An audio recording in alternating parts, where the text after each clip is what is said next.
Magandang gabi, mga minamahal kong kapatid. Pakibati naman po ng God bless you ang katabi mo.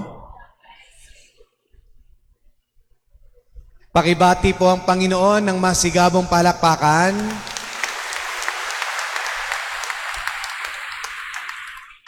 Pakiulit po ang aking sasabihin, maiba, maibalik, maibalita. Ano yung una? Pangalawa? Pangatlo? Nakakalimang gabi na tayo. Amen. Palakpakan mo ang Panginoon. At saka nakakalima po, congratulations. Sa 4 pa lang, may misa pa po bukas at sa madaling araw. Habol po kayo. Gaya nga po ng sinabi ni Father Jo. At paalala ko nung unang gabi, ang mahalaga ikaw ay makailan, Nisa? 9. Nasa 5 ka na. Lagitnaan na ng lahat ng ito. Anong bago meron sa buhay mo? Di ba kapag union, mga party, nagkita kayo ngayon, nagkita kayo ng medyo matagal at ngayon lang kayo nagkita, parang may bago sa iyo. Parang naiba ka. Tumangkad ka. Kumait ka. Tumaba ka. Kumulit ka. Anong iba sa iyo? At dito po, mas lalong lumalalim ang banggabi. Dahil dala-dala mo at alam mo na iba ang Paskong ito. Amen. Iba dahil may mga wala na. Iba dahil may mga nadagdag pa. Iba kasi parang mas mabigat ang problema ng pamilya ko ngayon. Iba dahil parang akala ko hindi ko mararamdaman at biro-biro lang. Pero pag uwi ko, iba. Mga minamahal, iyon ang pinagdaanan hindi pa nga ni na Maria at ni Jose. Ang Pasko ay tungkol sa pagdamay kung kaano kakaiba ang relasyon ni na Zacarias at ng lahat ng sumunod sa Panginoon. Iba-iba ng karanasan, lalo ng kakaiba, ang kawalan ng pag-asa. Sarado na, tapos na, wala nang magagawa. Pero mga minamahal, ano ba ang iba sa iyo ngayon? Diyan papasok ang Panginoon. Amen. Sa pamamagitan ng iba't ibang pangitain, magpapakita ang anghel ng Panginoon. Sabihin mo sa katabi mo, anghel ng Panginoon. Kaya ingat kayo sa pagtulog sa simbang gabing ito, ha? Oo. Baka sa pagtulog nyo, makakita kayo ng anghel ng Panginoon. Oo, huwag kayong sasama agad. Pero kaya mo nga sinabi yung anghel ng Panginoon sa katabi mo, yan siguro ang padala ng Diyos para sa iyo. Amen. At sa 5 gabing ito, yon ang biyaya ng simbang gabi ng pagsasama-sama. Maiba upang tayong lahat magsama-sama. Sa amin sa Bicol, pag sinabi mong, maiba ako, sino po ba mga Bicolano dito? Maiba kita? Maiba ka? Hindi lang po yung magkaiba sa amin sa Bicol, maiba ako sa imo, masaing kita, pasintro baga, maano duman, malugaw lamang, kasama, magkakaiba. Pero kailangan nating magtiis sa kaibahan. Hindi siya iinom ng alak, hindi siya mababahira ng anuman. magtitiis sila sa pangungutya ng kapitbahay. Pasimba-simba ka pa? Yan. Anong mapapala mo sa pasimba-simba mong yan? Eto ang napala mo. Bumalik ka kay Kristo. Amen. Palapakan mo ang pagbabalik mo sa Panginoon. Kaya nga po mahalaga po ito sa ating pananampalataya. Yung bata, bumabalik na patungo sa altar. Tuwan-tuwa ako sa magulang niyan, wala nang dangal yun ngayon. Oo. Oo. Pabayaan mo ba naman yung bata dyan eh? Oo. Halika na nga baby, sino ba nanay mo? Di ba? Maibalik. Akit ka pa. Dahan-dahan. Yan. Yan. Uy, anak ni Ate Maybel. Himala, nagkaanak si Ate Maybel. Palapakan natin si Ate Maybel. Yan. Parang Elizabeth lang saktong-sakto. Kaya huwag kayong padalos-dalos. Alam ko po yung iba ngayon lang muli nagsisimba. Welcome. Sabihin mo sa katabi mo, welcome. Pero yun po naman talaga ang ibig sabihin nito eh. Ang gusto ko lang pong kilitiin muli sa inyo, kung nakabalik ka na, huwag ka nang lumayo pa. Amen. Bumalik ka para lumayo, ano yun? Kaya ka nga nakabalik eh.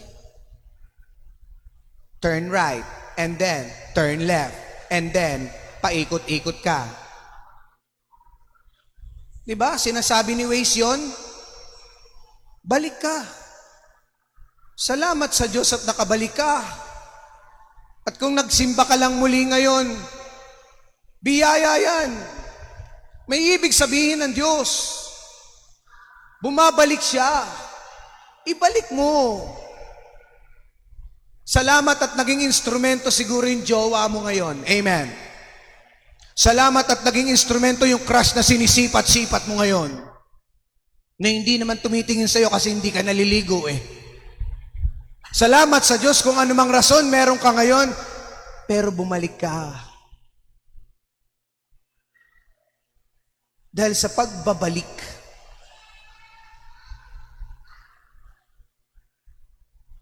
natatandaan ng Diyos ang lahat ng tiniis mo nung nakaraan. At babalik ako. Pero sa ngayon,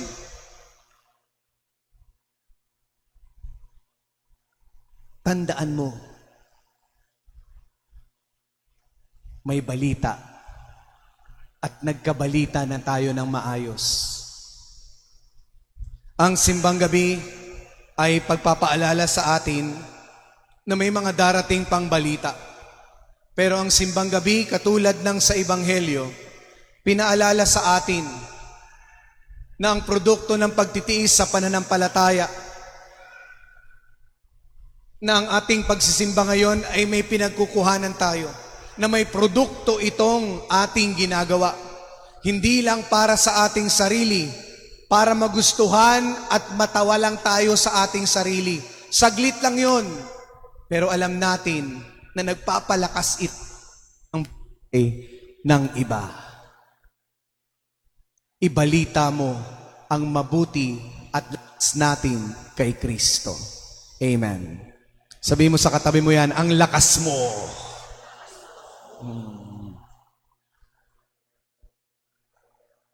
Yung pagtitiis ni Manoah. Ano nangyari? Ang pinakamalakas sa lumang tipan, si Samson, sa unang pagbasa. Naging malakas ba agad siya? Hindi. Nagtiis ang kanyang magulang. Si Sakaraya, akala niya rin kasi wala na eh. Natanggap niya ng mabuting balita, pero siya, wala yan, kilala ko yan eh. Kilala ko yan. Matanda na kami, Panginoon. Sinarado ni Zacarias, pinagalitan siya ng anghel. Ayan, nabibingi ka na. Dahil ang pinakikinggan mo lang ang iyong sarili. Buksan mo ang kalooban mo. Tanggapin mo agad ipagdiwang si Kristo. At nung tinanggap niya nga, pinangalan ng Juan na nagpapalakas sa binyagan kay Kristo. Isa pong nakakalungkot na imahe ngayon, may mga nagsisimbang gabi, pero hindi naman po daw dito sa parokya natin iyon ng mga kabataan. At alam ko pong hindi makakatakas yun sa mga Eucharistic minister natin kasi hindi sila natutulog sa misa, gising na gising po sila. May nag-uwi ng katawan ng Panginoong Hesukristo at pinagyabang pa, pinagtawanan pa, binastos pa.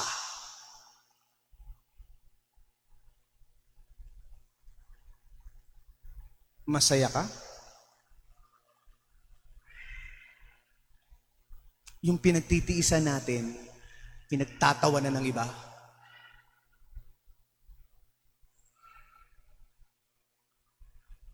Huwag mo lang gawin dito yan. Ipahuhuli ko kayo kina Sir dun sa pulis.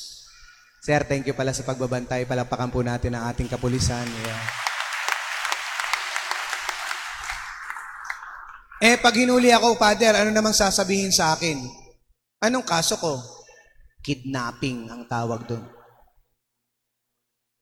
Dahil ang Panginoon, tinatanggap mo agad, dahil kailangan mo siya ang mabuting balita. Huwag mong i-take out, huwag mong itago. Tanggapin mo, maging mabuting balita ka ni Kristo. Amen. Palakpakan mo ang pagiging mabuting balita ni Kristo.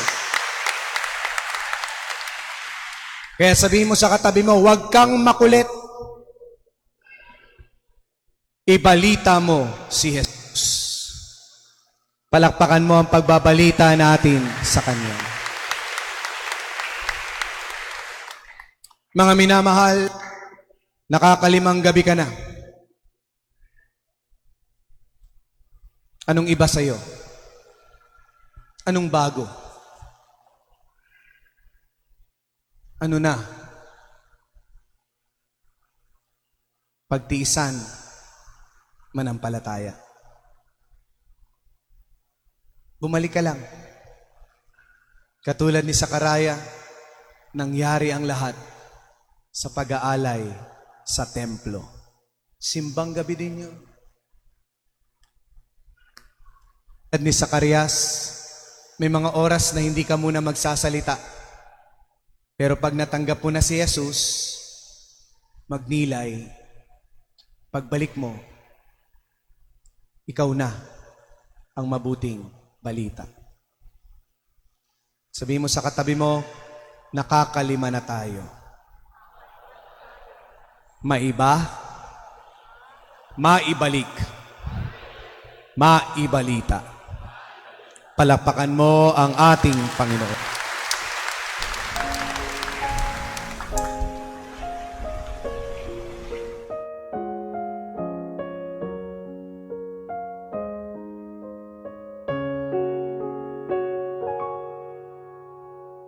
May this building which we dedicate to your name be a house of salvation and grace, where Christians gather in fellowship, may worship you in spirit and truth, and grow together in love, in real love, through Christ our Lord.